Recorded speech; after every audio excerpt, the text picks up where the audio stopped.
Hey everyone, today we're diving into an explainer that looks at something way more interesting than just another piece of software. We are going to unpack the ultimate blueprint for modern digital collaboration. Our goal today is to build a complete mental model of Figma. We're going to figure out exactly how it works, who uses it, and where it really sits in the broader tech landscape.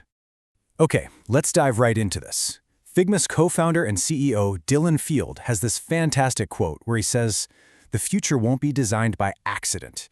And, he meant that quite literally. Figma didn't just stumble its way into becoming a tech giant.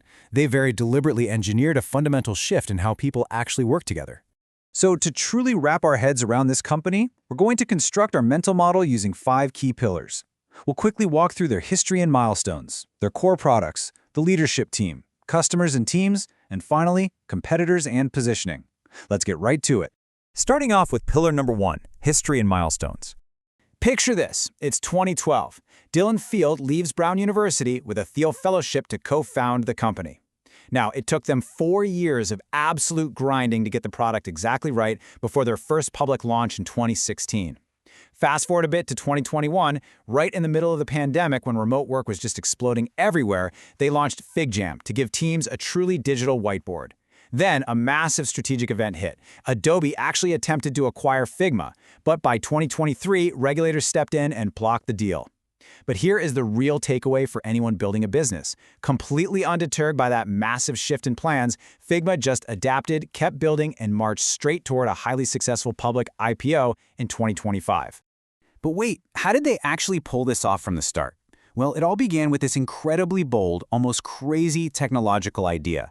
Before Figma, if you wanted to do heavy design work, you had to download massive local applications because web browsers just couldn't handle complex graphics. But Figma leveraged WebGL. That's a tech that renders hardware-accelerated graphics right inside the browser. Imagine trying to stuff a high-powered graphics supercomputer into a standard Google Chrome tab. No way, right?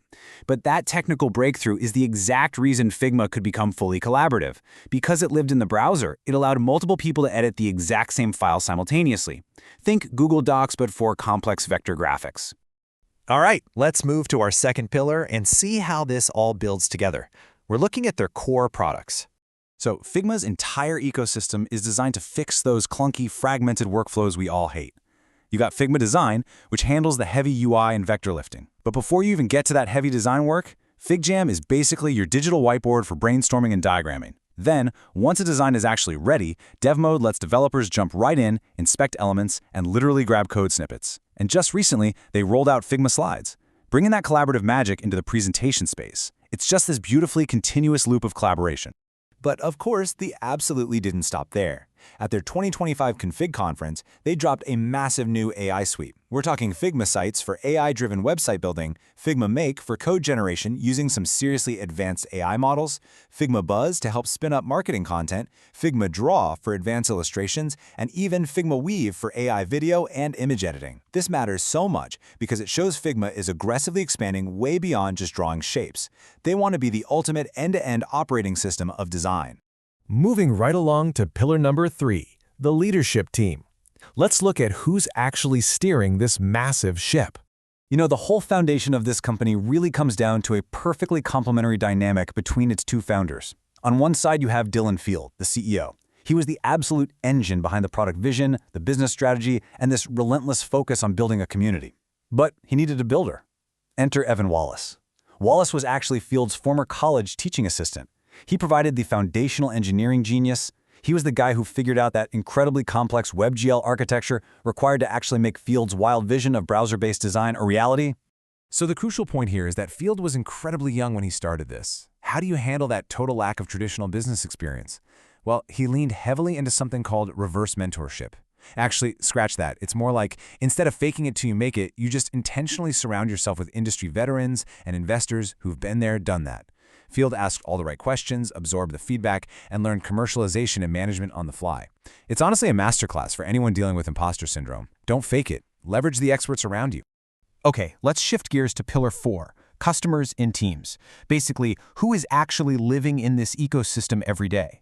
Get this, an absolutely incredible 95% of the Fortune 500 uses Figma. 95%. We aren't talking about some niche tool for a tiny boutique agency here.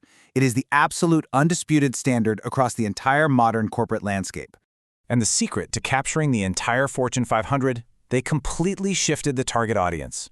Figma evolved from being a tool just for solo designers sitting alone to a platform for entire cross-functional teams. You've got designers in there creating vectors and prototypes, but right alongside them, developers are in the exact same file grabbing code.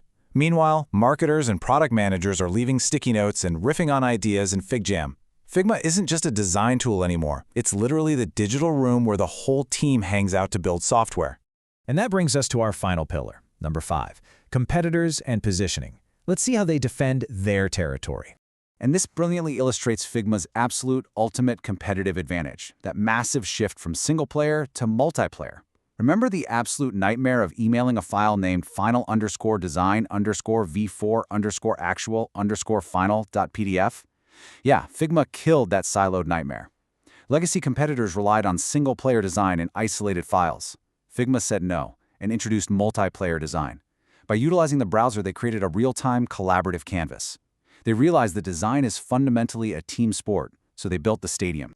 Now, this multiplayer advantage was so disruptive, it triggered what regulators actually labeled a reverse killer acquisition.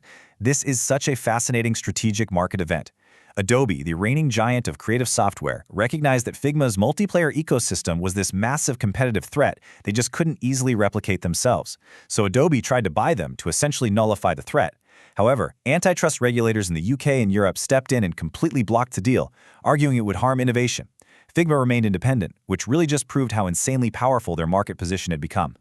But fast forward to today, and the big competitive threat isn't some legacy software anymore, right? It's artificial intelligence.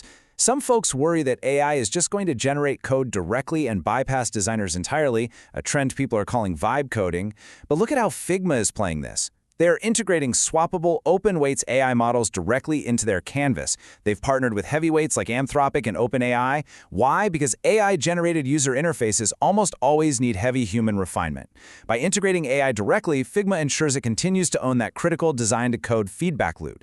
It's a brilliant strategic pivot. They literally turn their biggest existential threat into their absolute best feature. Which really leaves us with this one massive provocative question to chew on.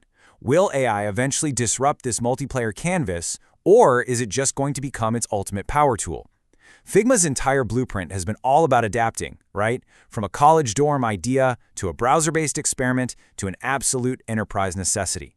As you continue your own learning, definitely keep an eye on how this fascinating operating system of design navigates the age of AI. Thanks so much for joining me for this explainer, and I'll catch you in the next one.